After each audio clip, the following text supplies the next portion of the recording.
was one of the inconsistencies that I saw at the church, and I said, what's going on? And I remember that talking to my wife about people at the church, as a couple, we used to talk about nice people and some others who are problems, But in all cases, we used to say, but he came that way to the church. It's not that the church changed the person. It was his family or her family that made wonderful things in this kid, and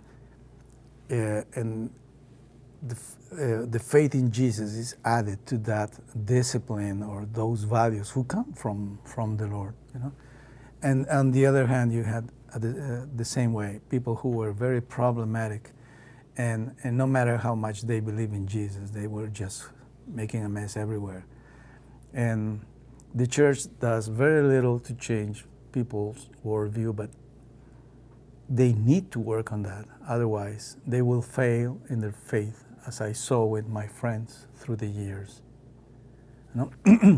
Well, as I say again,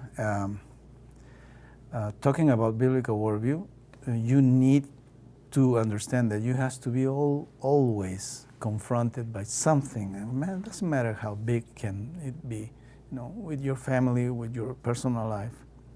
Always there's always a principle that is pushing you to change. Okay, there are many principles. It is really interesting. I encourage you to watch this, to see this Bible study, and probably you won't use it just the way it is, but you can improve it. You can do much more with it. But it can help you as a guideline.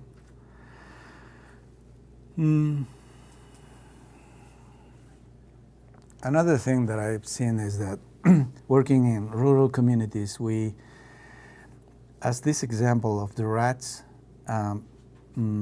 principles are very important for people, very important.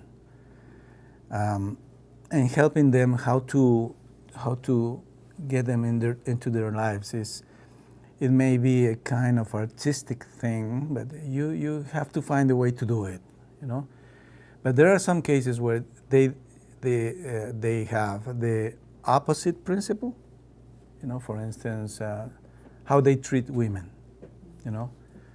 Machismo is a very common thing in Latin America. And because they have that paradigm, that worldview, they don't notice they are. If you are practicing machismo, it is logical to say that you don't notice that. You just live it out as a natural part of life. I remember in that area of Guatemala, parents didn't like to send their daughters to school, only in the first years, but later on they didn't want to send their daughters. And we talk about this problem with the whole staff, and we all got committed to try to convince parents to send their daughters to school. And it was not easy, because they had very simple things like saying, why should I spend money sending my daughter? She will get married and the man will take care of her. Or things like that, May sound silly or simple, but it was there. And some others just couldn't get the idea. They won't send their daughters. And I remember one of the staff members, he was a very nice man. I never met a person like him, never. He was incredible. He was an indigenous man, but he got the idea of biblical worldview in an amazing way.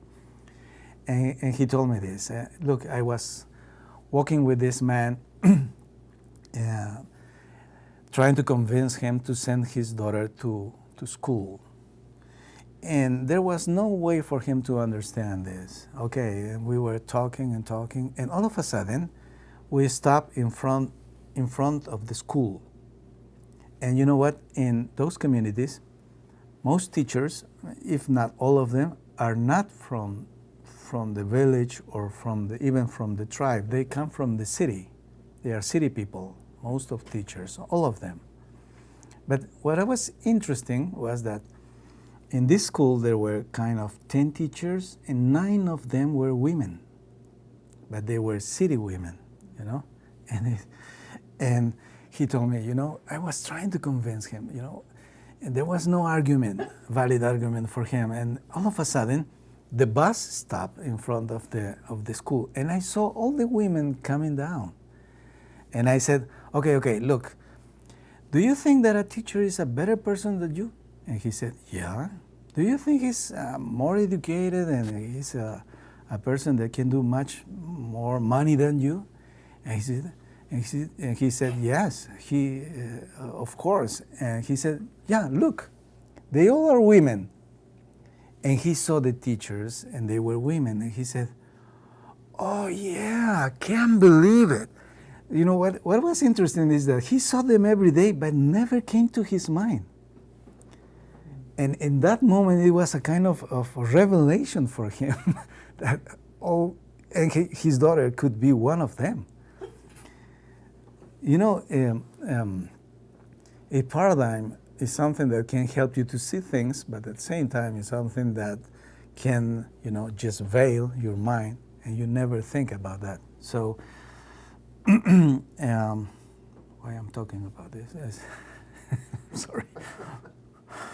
When we work with people, whether it is at the church or whether it is in a community, we have to understand that biblical principles are very important because they sometimes need just a simple principle, and that will change their lives forever.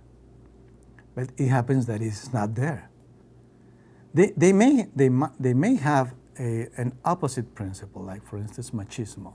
You know, women have less value. Okay, you have to deal with that. But sometimes there is a biblical principle that is very important and does not exist in their culture. And if you are able to introduce it, it may change their life forever. So sometimes I believe that sometimes we are going through the longest road, you know. Even as an evangelistic tool, this thing of principles are amazing. We are making evangelistic campaigns and asking people to do things, but if you teach them the Bible by principles, the way it comes, if you can understand them and use them, how can be applied in their lives, then I trust me, you can do amazing things with people. They will change amazingly.